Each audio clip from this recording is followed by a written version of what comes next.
Welcome back everyone to part 14 of the Ultima RS build, and on this episode we're focusing on steering.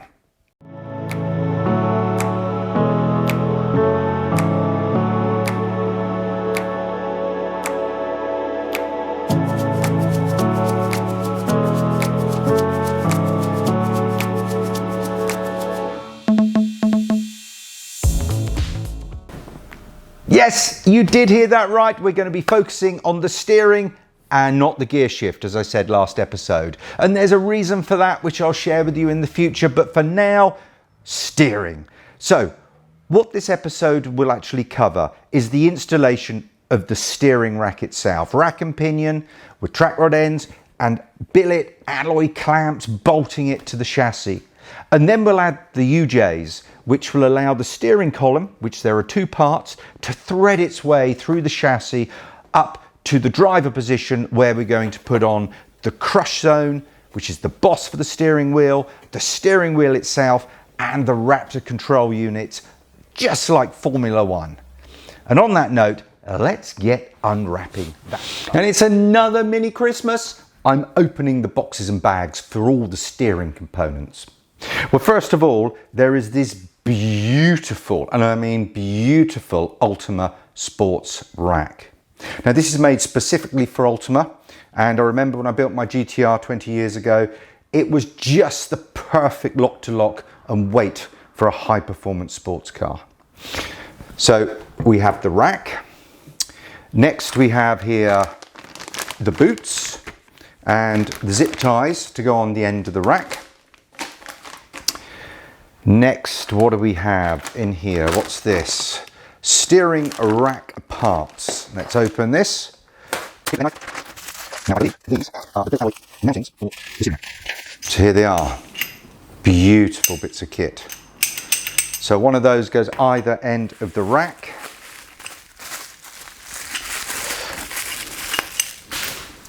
And there's two of these. And when I do the assembly, there is something that you've got to really take care of fitting these, because if you over tighten them, what you do is you crush the steering rack assembly just slightly, which makes the steering heavier. So keep tuned and I'll show you how to avoid that. Next, more steering parts. Now here we have two bushes. Now these are actually pushed into two tubes that are set onto the chassis, and there's a specific way you do that. And then both of these hold the top part of the steering column. Next, nuts and bolts. Well, they're not really bolts. They're bolts. They are socket head, and these are used for the universal joints, which are in here. There's two of these.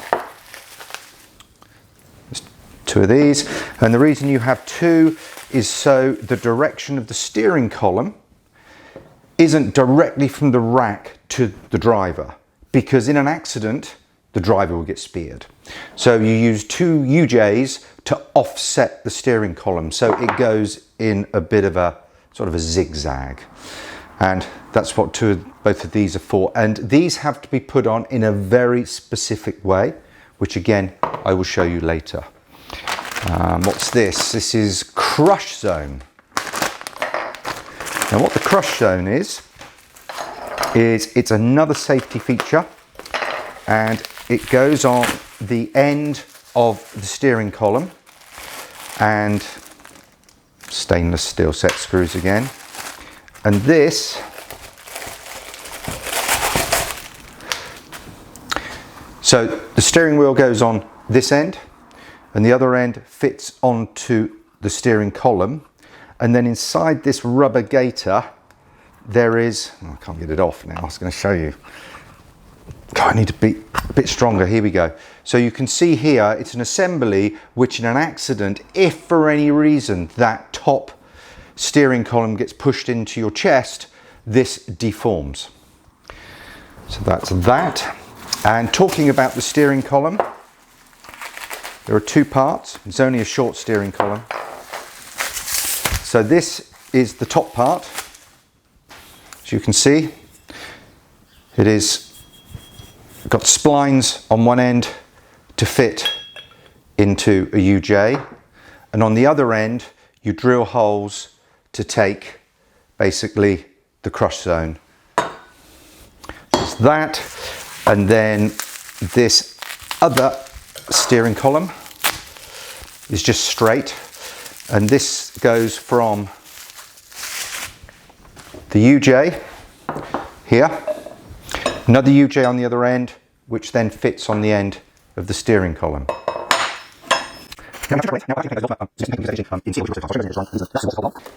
And then in here, this is the steering wheel. So this is what Ultima provide. It's 330 millimeters diameter. It's an OMP steering wheel, beautiful. Finished in Alcantara. And isn't that a beautiful bit of kit? Doesn't smell, oh, only very slightly. And this steering wheel, if you remember back to the Raptor control unit, which is in here, this then fits behind the steering wheel like so. So you have the Ultima RS logo, and here you have all the buttons. So that's all the components.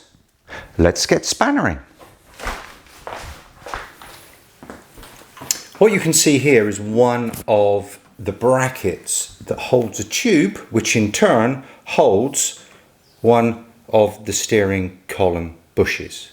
Now these bushes have a nylon inner, and the outside is made of rubber, which pushes in this tube. Now to do this, you can either use a large G-clamp, or what I prefer to do is use a bit of studding, which is a threaded piece of bar, and use fairy liquid on the inside of this housing and on the outside of this rubber, and then pull the bush home. And I'll show you how to do that now.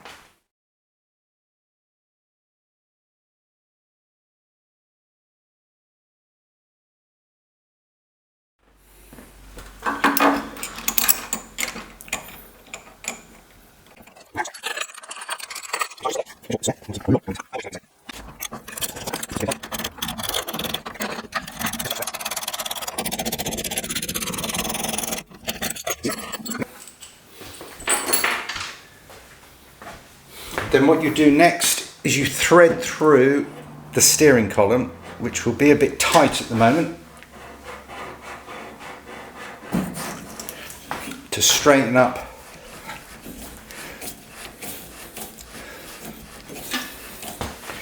Now if I feel that is really tight, and if you didn't do anything to that steering column, the steering of this car would be horrific. So the next thing to do is we're going to position the steering column in the right place, mark where it goes through the bushes, and then we're going to take a bit of this coating off just to give it a bit more space to rotate.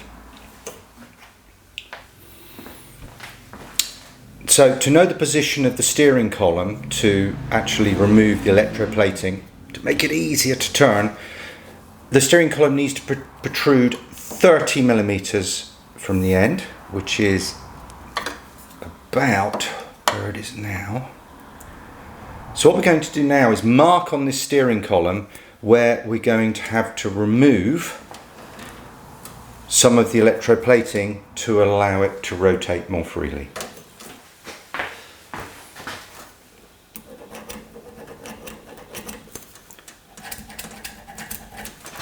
Well, we'll see if these...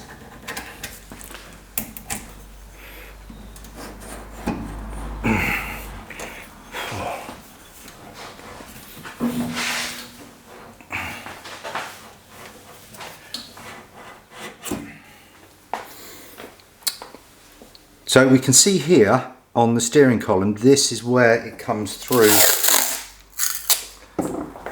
the actual bush.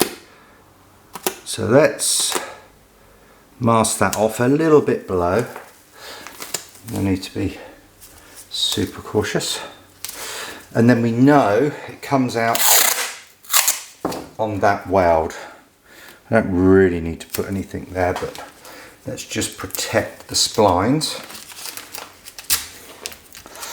There we go. And then what we do is we need to remove this electroplating, and we use a 400 grit sandpaper that's pretty fine. It's almost like wet and dry, and then we go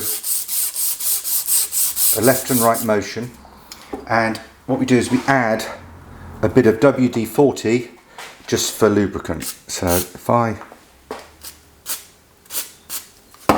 do that,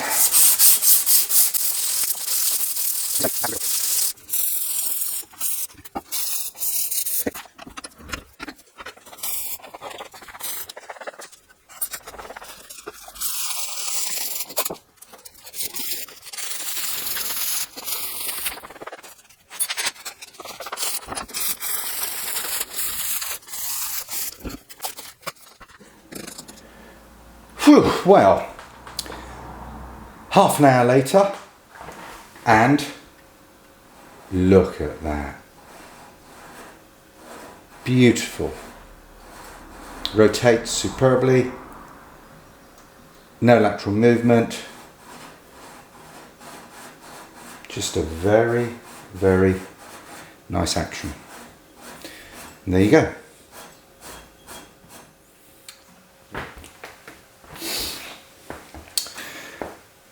So we now have the top part of the steering column in the bushes rotating freely. Now what's required is to put one of these UJs on this splined end here, connect to the other splined end of this shaft, which then fires down to another UJ which connects to the steering rack. Now this is a very typical setup for any component car, and what you'll find is when you get steering columns that have been electroplated such as this, when you try and put them into these UJs, they just will not go. It is so tight you just can't get them in, and the only way of doing it, and I've seen people do it, is hammering a screwdriver in this slot to pry open the jaws so you can get these columns in place. Now the problem is that if you have to take it apart for any reason in the future, it is horrendous to get them out. And also when you're assembling, what you'll find is you're using a hammer to pound these things in place, which isn't what you need to do. So the answer is very straightforward. All you need to do is use a wire brush and just take off the electroplating off these splines, and then you'll find that it is just an interference fit. It's still tight, but you can push it in with your hand and then the pinch bolt can go through. So we have to do that with 1, 2, 3 splines, and then we're ready to do the assembly.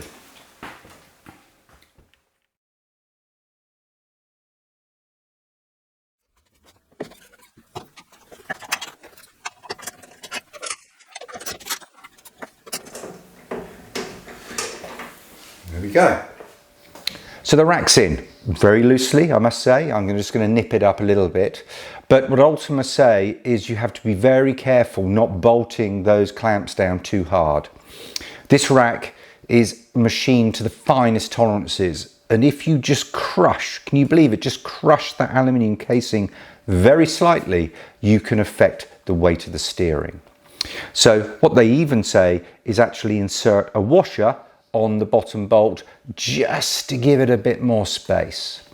So now the rack's there, the next thing to do is nip it up, and then I'll get the rest of the steering column in situ, and then we can move on to steering wheel and Raptor controls. Ah, my creative director. Rufy, come here. You haven't said hello for a while, have you? Ah, here we go, there you go. Here's my creative director. Ah, Rufy. Right, what do you think of this rack?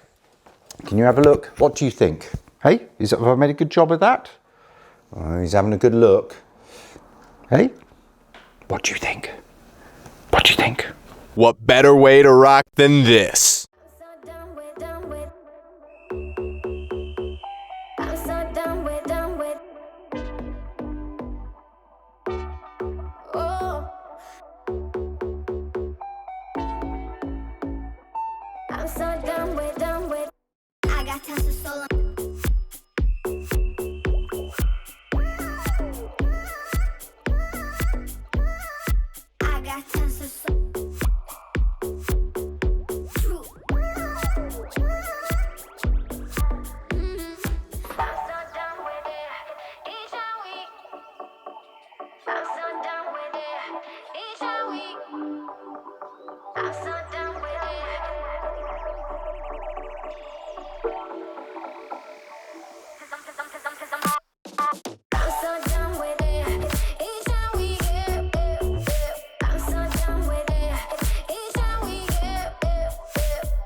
So now we're ready for the steering wheel fitment.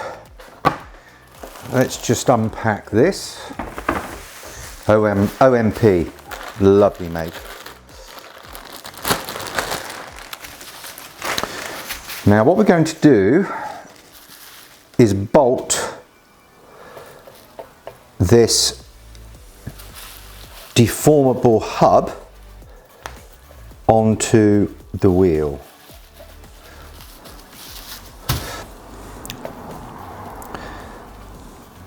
There we go. The holes line up there. Okay, so we're supplied countersunk stainless steel set screws that connect the steering wheel to the deformable hub.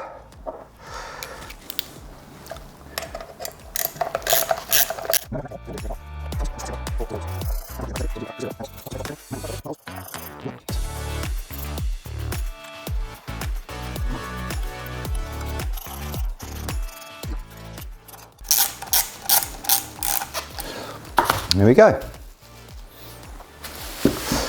So we're now ready to offer that up to the car.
have it.